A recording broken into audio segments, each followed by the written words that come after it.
دنیا میں اتنی تہذیبیں اور اتنے مذہب ہیں، ہاں، ہم کیسے جانیں کہ کون سی بات؟ سچ جلدی فیصلے سے نہیں ملتا، اس کے لیے تحقیق کرنی پڑتی ہے۔ تحقیق کیسے کریں گے ابا؟ ہم ایک ہی سوال سے آغاز کریں گے، یہ کائنات کیسے وجود میں آئی اور آسمان کس نے بنایا؟ ہم مختلف تہذیبیں دیکھیں گے، ان کے خیالات سنیں گے اور مذاہب کو سمجھیں گے۔ اور خالق ابا؟ جب تخلیق سمجھ آ جائے تو خالق کی پہچان خود ہو جاتی ہے۔ تو پھر چلو شروع کرتے ہیں۔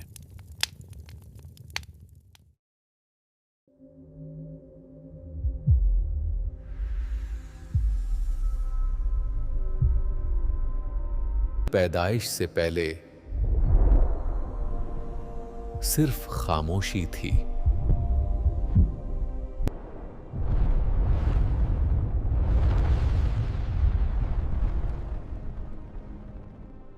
پھر ایک لمحہ آیا، ایسا لمحہ جس نے ہمیشہ کے لیے وقت بدل دیا۔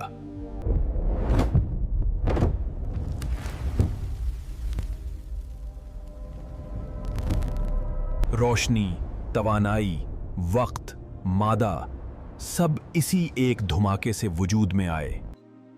ہمارے ارد گرد علم کی ایک شاخ ہے جسے سائنس کہتے ہیں، اور اسی سائنس میں ایک راز پوشیدہ تھا، کائنات کی پیدائش کا راز۔ یہ سگنل دوبارہ نظر آ رہا ہے؟ یہ تو عام ریڈنگ جیسا نہیں لگ رہا۔ رکو، یہ ویلیو پھر سے سامنے آ گئی ہے۔ عجیب بات ہے، یہ کسی عام سورس سے تو نہیں آ رہی۔ یہ کیا؟ یہ تو دوبارہ ظاہر ہو رہا ہے، اور اس بار اس کی نوعیت بھی بدل رہی ہے۔ 1964 عیسوی میں دو انسان ایک ایسی چیز تک پہنچے جس نے پوری دنیا کو حیران کر دیا۔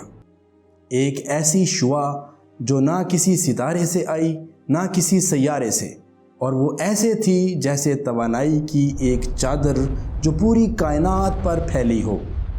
یہ کسی بہت بڑے دھماکے کی بازگشت تھی، ایک ایسا دھماکہ جو اربوں سال پہلے ہوا تھا، جسے آج ہم بگ بینگ کہتے ہیں۔ یہی وہ ثبوت تھا کہ آسمان اور زمین اور جو کچھ ان کے درمیان ہے وہ سب کبھی ایک ساتھ جڑے ہوئے تھے، پھر ایک زبردست طاقت نے انہیں الگ کر دیا، اور آج ہم صرف اس عظیم پھیلاؤ کی بعض گشت سنتے ہیں، ایک صدا، ایک آواز جو کائنات کے جنم کی گواہی دیتی ہے۔ لیکن ہر دریافت اپنے ساتھ ایک سوال ضرور لاتی ہے۔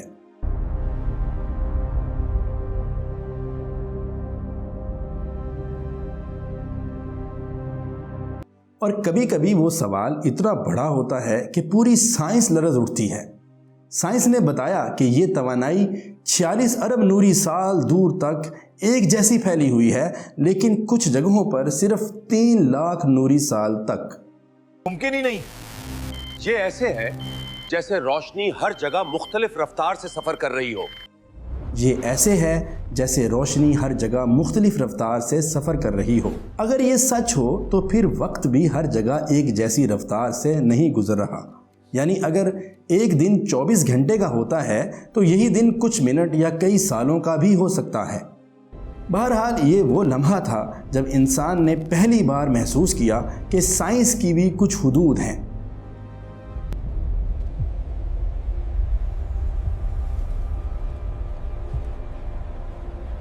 آخر وہ علم جو صرف چند 100 سال پرانا ہے، کیا وہ پوری کائنات کی حقیقت بیان کر سکتا ہے؟ اور جب انسان نے سائنس سے آگے نظر دوڑائی تو اسے جواب کہیں اور ملا۔ ان تہذیبوں میں جو ہم سے ہزاروں سال پہلے آسمان کی تخلیق کو دیکھ چکی تھی۔ سائنس ہمیں صرف چند صدیوں کا علم دیتی ہے، مگر حقیقت کے کچھ راز ہزاروں سال پرانی تہذیبوں میں قید ہیں۔ یہ تختیاں ہزاروں سال پرانی ہیں۔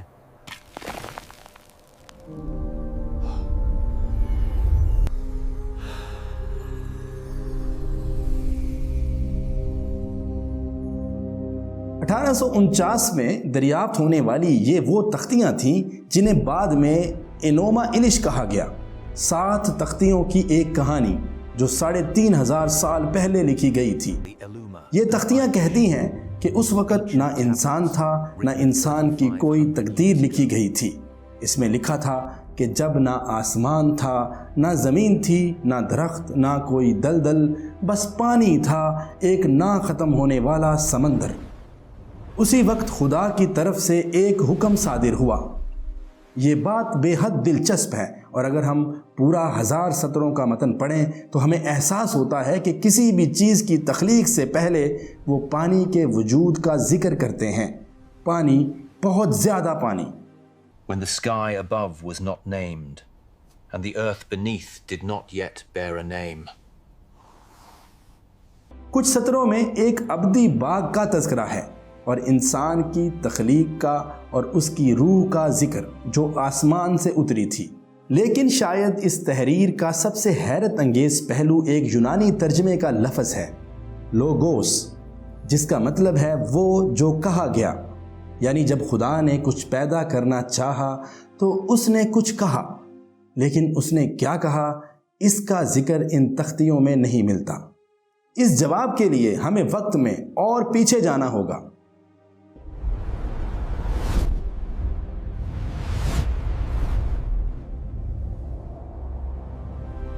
رات ٹھنڈی ہے، اندر بات کرتے ہیں۔ بابا، لوگ کہتے ہیں پہلے آسمان اور زمین ایک تھے۔ ہاں، بزرگ یہی کہتے آئے ہیں۔ پھر آسمان اوپر کیسے چلا گیا؟ کہتے ہیں ہوا چلی، آسمان اونچا ہو گیا، زمین ٹھہر گئی۔ یہ ستارے ہمیں یاد دلاتے ہیں کہ سب کچھ بدل سکتا ہے، اور اگر سب ختم ہو یہ جائے۔ تہذیب 5000 سال پرانی ہے۔ سومیر کی تہذیب دنیا کی سب سے قدیم تہذیب۔ یہ وہ لوگ تھے جنہوں نے انسانی تہذیب کی بنیاد رکھی۔ سومیری تحریروں میں لکھا ہے کہ ابتدا میں صرف پانی تھا، ایک لامتناہی پانی۔ آج کی دنیا میں کم از کم 100 ایسی چیزیں موجود ہیں جو سومیریوں نے ایجاد کی ہیں، جیسا کہ پہلی تحریر، پہلی گھڑی، پہلا زرعی نظام، حتیٰ کہ اولین جیومیٹری بھی۔ لیکن فرض کریں کہ 2 تہذیبیں کافی نہیں ہیں، تو آئیے تیسری تہذیب کی طرف چلتے ہیں۔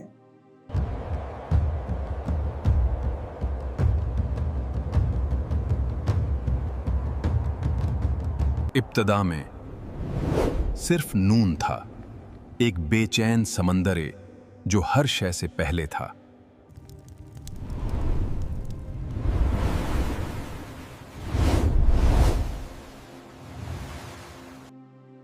تین 3000 سال پرانی مصر کی تہذیب جو اپنے دور کی ایک سپر پاور تھی، وہ بھی ایک نون کے بارے میں بات کرتے ہیں جس نے آسمانوں اور زمین کو ایک طاقتور طوفانی سمندر جیسے پانی سے پیدا کیا، ایسا پانی جو مکمل اندھیرے میں چھپا ہوا تھا۔ اور اس کے ساتھ ہی یونانی 2300 سال پہلے کی تہذیب وہ بھی کہتے ہیں کہ کائنات ایک تاریک سمندر میں سے ابھری جسے وہ اوکیانوس کہتے تھے۔ لیکن کوئی کہہ سکتا ہے کہ یہ تہذیبیں ایک دوسرے کے قریب تھیں اور بہت زیادہ عرصہ بھی آپس میں الگ نہیں گزرا۔ ممکن ہے یہ نظریات انہوں نے ایک دوسرے سے سیکھے ہوں۔ تو آئیے ایسی تہذیبوں کی طرف چلتے ہیں جو ان سب سے بہت دور آباد تھیں۔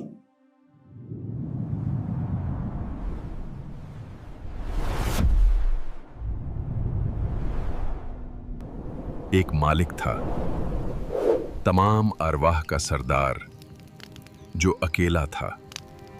اسی نے روشنی بنائی اور زندگی کو زمین میں پیدا کیا۔ آسٹریلیا کے ابورنجنی لوگ، ان کے مطابق ایک ایسا مالک تھا، تمام روحوں کا سردار، جو بالکل اکیلا تھا۔ اس نے روشنی پیدا کی اور زمین میں زندگی پیدا کی۔ اور ابورنجنیوں سے بھی کہیں دور چین کی قدیم داؤمت روایات بھی یہی کہتی ہیں کہ ایک خدا نے عظیم پانیوں کو الگ کیا، آسمان اور زمین کو جدا کیا اور پہاڑوں کو وہیں رکھا جہاں آج ہیں، اور اس نے یہ سب صرف اپنے کہے ہوئے الفاظ سے کیا۔ یہی تصور کورین اساطیر چونجی وانگ میں بھی ملتا ہے۔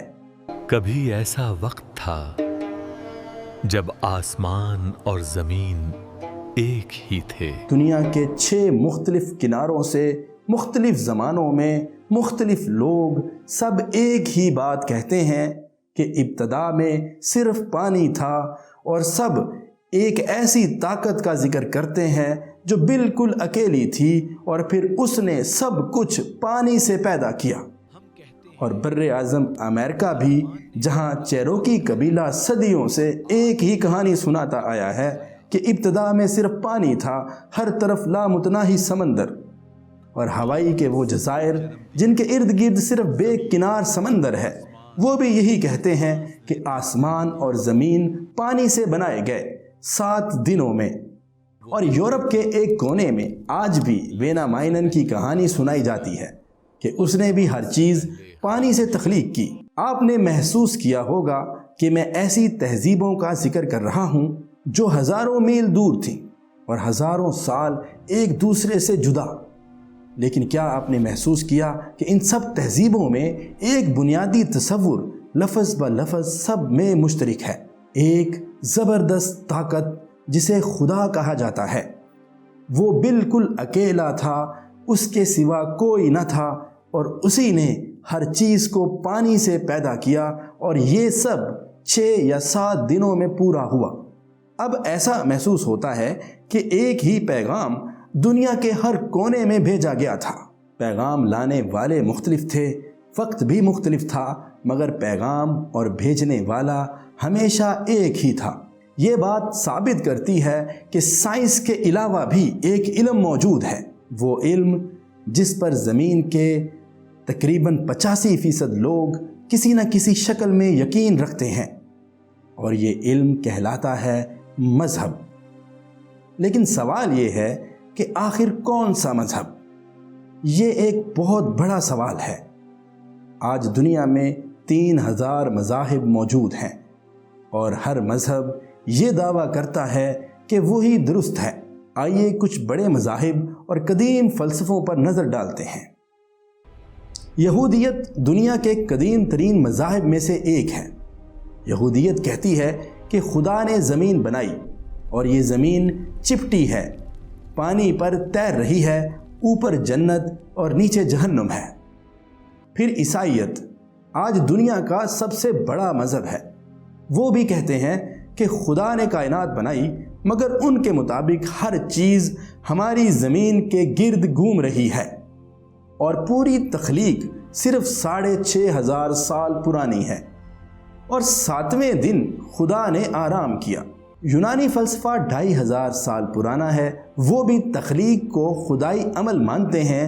وہ کہتے ہیں کہ دیوی اینڈرومیڈا آسمان میں اڑی، اور جہاں وہ اڑی اس کا دودھ بہا، اور اس نے ستاروں کی ایک سفید پٹی بنائی جسے آج تک ہم کہتے ہیں ملکی وے۔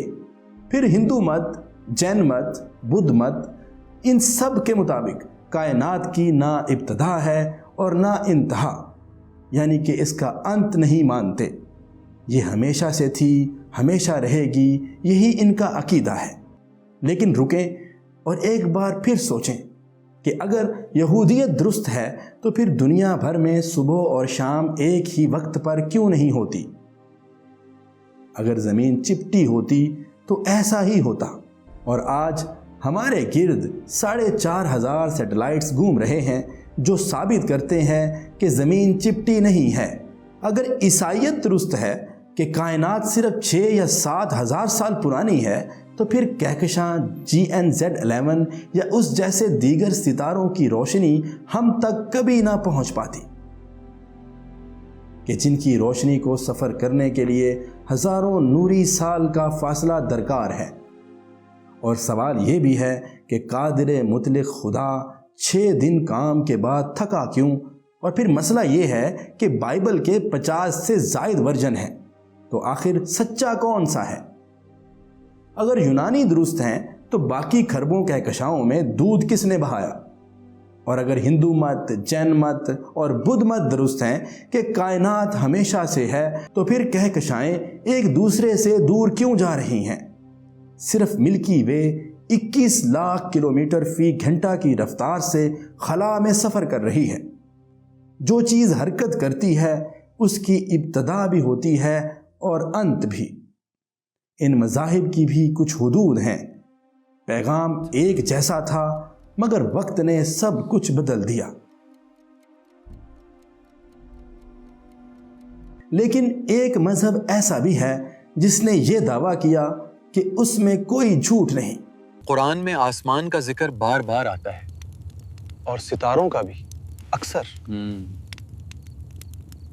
ابو ذرین، کیا آپ نے کبھی اس بارے میں رسول اللہ سے سوال کیا تھا؟ جو بات میں نے سنی وہ یہ تھی کہ اللہ نہ وقت میں تھا نہ جگہ میں، پھر اس کے بعد عرش کو پانی سے پیدا کیا گیا، اور اسی پانی سے زمین اور آسمان بنائے گئے اور جو کچھ ان کے درمیان ہے۔ اسی لیے شاید ہمیں آسمان کی طرف بار بار دیکھنے کو کہا جاتا ہے۔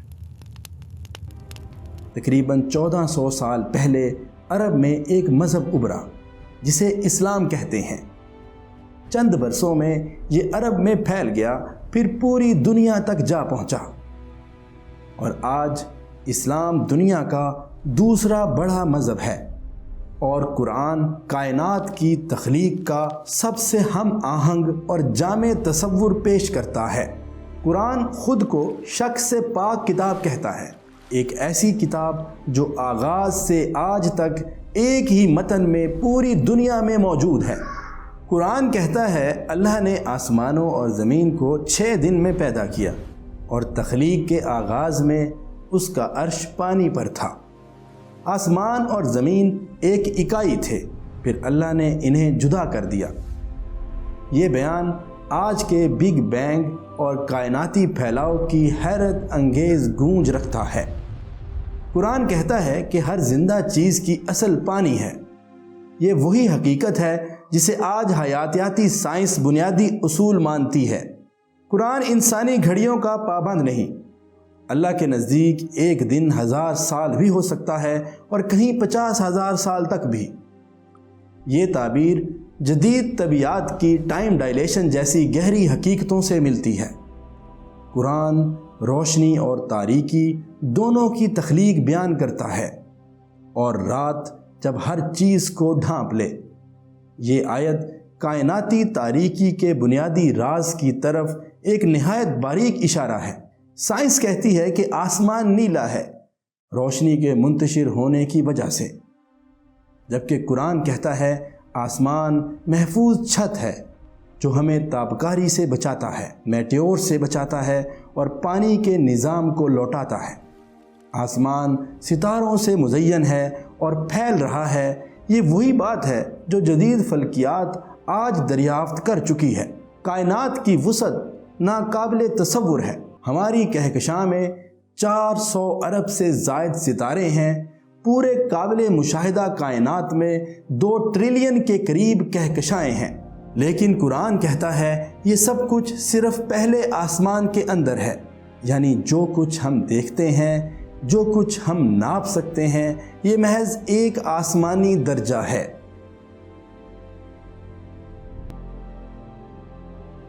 اور اس کے ساتھ ساتھ قرآن آسمان کے بارے میں 20 مقامات پر اشارے دیتا ہے۔ آسمان کے ڈیزائن کے اشارے، اس میں بسنے والی مخلوقات کے بیان، اس سے اترنے والے رزق کے راستے،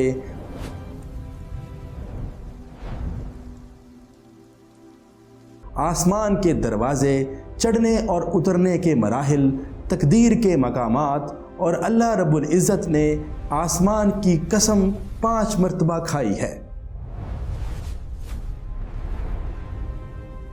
نیز قرآن اور احادیث بتاتی ہیں کہ آسمان 7 طبقات پر مشتمل ہے۔ ہر آسمان اپنی ساخت، اپنے قوانین اور اپنی مخلوقات رکھتا ہے۔ ہماری ساری کائنات صرف پہلے آسمان کی ایک تصویر ہے، اور جب ہم قدیم تہذیبوں، قدیم مذاہب، فلکیاتی مشاہدات اور جدید سائنس کا موازنہ کرتے ہیں تو ایک حقیقت واضح ہو جاتی ہے کہ کائنات کا سب سے ہم آہنگ، سب سے مسلسل اور سب سے سچائی کے قریب تصور صرف قرآن پاک پیش کرتا ہے۔ قرآن سائنس کی کتاب نہیں، مگر علم کا سرچشمہ ضرور ہے۔ اس نے وہ حقائق بیان کیے جنہیں انسان نے صدیوں بعد دریافت کیا۔ یہ کائنات کسی حادثے کا نتیجہ نہیں، یہ ایک مکمل نظام ہے، ایک منصوبے کے تحت چلنے والی حقیقت۔ یہ سب کچھ اس ذات کی نشانیاں ہیں جو رب العالمین ہے، اور جب انسان آسمان کی طرف نگاہ اٹھاتا ہے تو وہ دراصل اپنے خالق کی قدرت دیکھتا ہے، وہ عظمت جو ہر ستارے میں، ہر کہکشاں میں، ہر لامحدود فاصلے میں جلوہ گر ہے۔ یہ کائنات گواہی دیتی ہے کہ اللہ حق ہے، اس کا کلام حق ہے، اور اسلام علم، عقل اور ہدایت کا کامل امتزاج ہے۔ مبارک ہیں وہ لوگ جو اس آسمان کے پیغام کو سمجھتے ہیں، اور خوش نصیب ہیں وہ جو اس کے خالق کو پہچان لیتے ہیں۔ اشہد ان لا الہ الا اللہ واشہد ان محمد رسول اللہ۔ بیٹا، قرآن ہمیں بتاتا ہے کہ اللہ نے آسمانوں اور زمین کو حکمت اور ترتیب سے پیدا کیا۔ ابا، اگر قرآن تخلیق کا اصول بتاتا ہے تو حدیث ہمیں اس کی تفصیل بھی بتاتی ہے۔ ہاں بیٹا، حدیث ہمیں وہ باتیں سکھاتی ہے جو قرآن کے مفہوم کو کھول دیتی ہیں، جیسے ابتدا میں پانی کا ہونا اور آسمانوں کے مرحلے۔ تو کیا حدیث سے ہمیں یہ بھی معلوم ہوتا ہے کہ یہ کائنات ہم سے کہیں بڑی ہے؟ ہاں بیٹا، حدیث ہمیں وہ باتیں سکھاتی ہے جو قرآن کے مفہوم کو کھول دیتی ہیں۔ حدیث مبارکہ میں آسمان کی تخلیق کے متعلق تفصیل سے بتائیے۔ بیٹا، یہ ایک طویل باب ہے، انشاءاللہ کسی اور نشست میں ضرور تفصیل سے بتاؤں گا۔ سبسکرائب کریں، شیئر کریں اور علم آورا کی اس روشنی کو پھیلائیں۔